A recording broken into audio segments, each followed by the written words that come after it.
You think Freddy Krueger is just a movie monster, a creation of Hollywood made to scare audiences in the dark. But what if I told you that behind the burned face, the hat, and the bladed glove lies something far darker, far more human, and disturbingly real?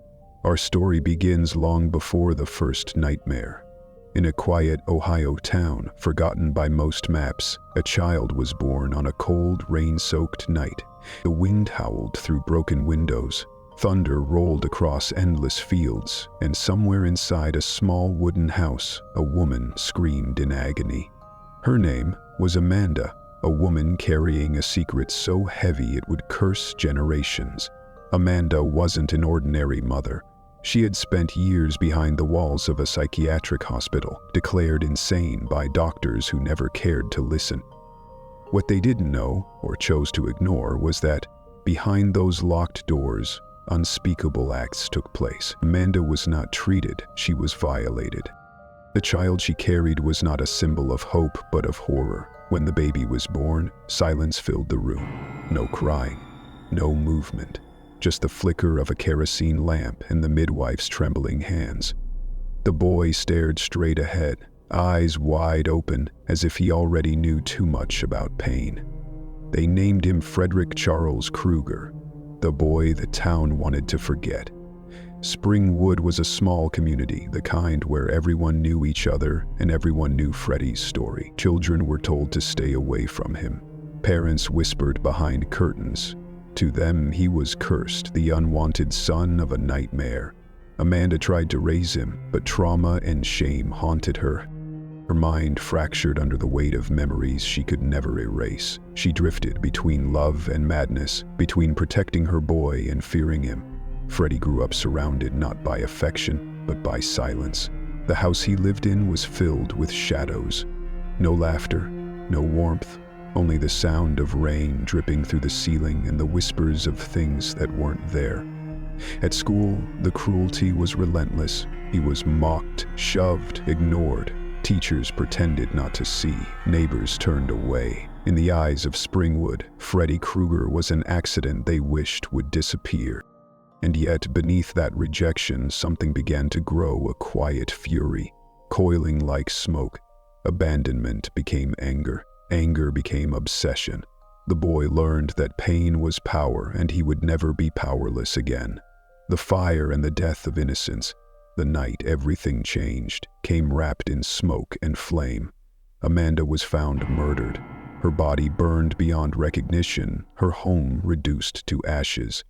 Freddy stood outside, watching as fire devoured the last piece of his world.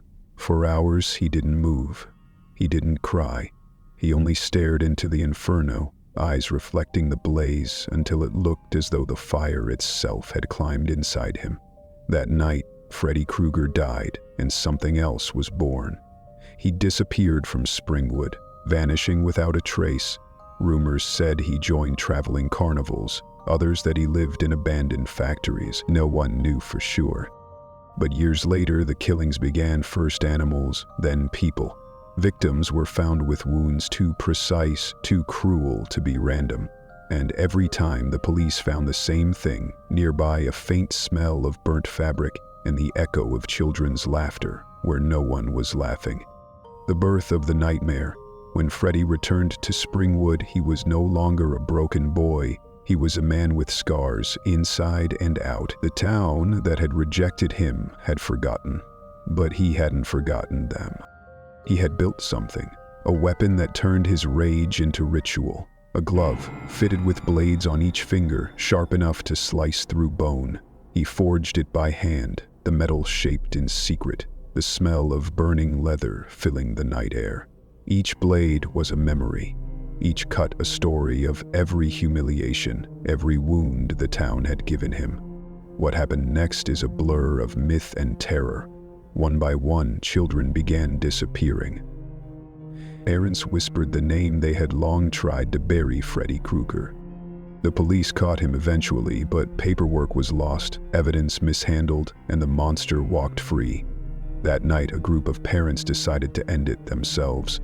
They trapped him in the old boiler room, poured gasoline, and struck a match. As flames consumed him, Freddy laughed. He didn't scream. He promised, "I'll see you in your dreams." Death didn't end Freddy. It transformed him. The fire that destroyed his body freed something far more dangerous, the part of him that no longer needed flesh. He became a being of the in-between, living in the border between waking and sleep, a shadow feeding on fear. In dreams, Freddy found absolute freedom. No laws, no limits, no escape. He could shape reality like clay, twist time, warp space, and turn a person's deepest fears into their tomb. His glove, now fused with his essence, became the extension of his will. Each slash in a dream was a wound in both body and soul. Freddy realized fear was nourishment. The more terrified his victims became, the stronger he grew. He didn't need to chase anyone. He just waited, patient, confident that everyone must sleep eventually. His first victims were the children of those who killed him, an endless cycle of vengeance passed down through generations. Springwood streets grew quieter every year. Windows shut before sunset.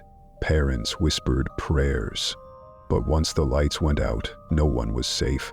Freddy Krueger wasn't just a killer. He was a reflection of humanity's oldest truth, that fear can outlive death. Inside the dream world, he was omnipotent. He could bend logic, rewrite memory, and torture without end. But his victims weren't chosen randomly.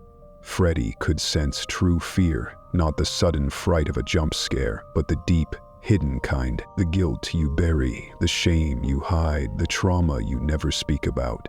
He used it like a map, leading him straight to the hearts of the vulnerable. Inside his dreamscapes, reality disintegrated. School corridors turned into tunnels of fire, family homes melted into rusted factories, laughter became screams. Each environment a reflection of the victim's psyche. Their worst memory sculpted into their last. Surviving Freddy meant more than escaping death. It meant confronting your own mind. The town that slept in terror. As the years passed, Springwood became a ghost town. Shops closed early, streets emptied after dusk. People stopped talking about Freddy, believing silence would protect them. But nightmares don't die in silence, they grow. Soon even skeptics began to feel it, a presence in the corner of their eyes, the sensation of being watched in sleep. Some saw claw marks on walls when they woke. Others smelled smoke with no fire around. A few simply never woke again. Police records called them unexplained deaths during sleep, but the town knew better. They had lit the fire. Now they lived in its ashes. Freddy's true genius wasn't his violence. It was his understanding of the human mind. He realized fear isn't destroyed by courage, it's amplified by denial. The harder people tried to forget him, the deeper he sank into their subconscious. He began manipulating not just dreams, but reality itself. Victims would see him in mirrors, hear him whisper their names in crowded rooms, feel his glove brushing their shoulder in daylight. Sleep and waking blurred until no one knew which was which, and that was his plan, to erase the border entirely. Freddy Krueger didn't just invade dreams, he invaded belief. His bladed glove became more than a weapon, it was his mark, the signature of a man who turned suffering into art. Each blade symbolized what had been taken from him: innocence, love, sanity, peace. Now he took those same things from others, one cut at a time. In psychological terms, Freddy represented what happens when trauma is buried instead of healed. His victims weren't merely murdered, they were forced to face their darkest selves before dying. Every scream was a confession, every nightmare a mirror. But amid the fear, resistance began to rise, young survivors who refused to run. They learned that Freddy drew strength from fear and weakness from defiance. By realizing they were dreaming, they could bend the rules too. They could fight back. These youths, often called the Dream Warriors, discovered that the only way to defeat Freddy was to face him not as a monster, but as the embodiment of their own pain. Courage became their weapon. Some survived, scarred but alive. Others paid the ultimate price. Each confrontation weakened Freddy temporarily, but never for long. Because as long as humanity dreams, as long as people fear, Freddy Krueger can never truly die. The mirror of humanity. What makes Freddy terrifying isn't his glove or his scars, it's what he represents. He is the child abandoned by society, the pain ignored, the violence excused. He's what happens when trauma festers, when compassion fails and darkness becomes the only friend left. To some, Freddy is pure evil. To others, he's tragedy incarnate, a man shaped by cruelty who became cruelty itself. This duality is why his story endures, because deep down, everyone fears the same question. Could I become something like him if the world broke me enough? Freddy Krueger is the embodiment of revenge without mercy, fear without limits, and pain without end. He is the nightmare humanity created and now cannot escape, the eternal shadow. Springwood eventually faded into myth, its story buried under years of denial and new generations who no longer believed. But belief isn't what keeps Freddy alive. Fear is. He exists wherever nightmares take root. In every sleepless night, every shiver under the blanket, every child afraid to close their eyes. And so he waits not in hell, not in heaven, but in the deepest corners of the human mind. For Freddy, death was never the end. It was graduation. Freddy Krueger is more than a character. He's a warning, carved into our collective consciousness. He shows what happens when neglect breeds hatred, when fear turns inward, when pain seeks revenge instead of healing. Every time someone chooses cruelty over kindness, another spark feeds the nightmare. Every time society ignores the broken, the abandoned, or the abused, another Freddy is born somewhere, somehow. As the real horror, that monsters aren't born in fire, they're forged in silence. So the question isn't, is Freddy Krueger real? The question is, how many Freddys have we created without even knowing it? Facing the nightmare. If you ever dream of him, if the air turns hot and the shadows move, remember this: you can't outrun what lives inside you, but you can face it. Fear loses its power the moment you confront it. Freddy feeds on the ones who flee, not on the ones who fight. Because courage, no matter how fragile, starves the nightmare. So when you close your eyes tonight, ask yourself, what are you letting into your dreams? Freddy Krueger isn't just a slasher villain. He's a mirror held to our collective soul, a reflection of pain, rejection, and vengeance we all carry in pieces. To conquer the monster, we must first conquer the fear that gives him shape. If this story made you think differently about fear, don't just run from it, understand it. Because the monsters on screen fade when the lights come on. The ones inside us don't. Many believe Freddy Krueger is only a creation of Hollywood, but the truth is darker and closer than fiction. He represents every nightmare born from suffering, every rage turned inward, every secret buried too long. So tell me, what would you do if your worst nightmare became real?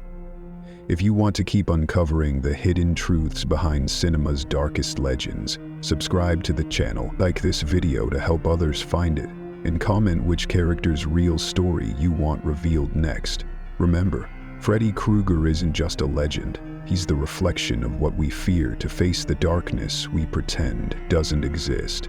And sometimes, when the night is quiet and the wind brushes your window, he's still out there, waiting. Because nightmares never die, they only wait for you to fall asleep.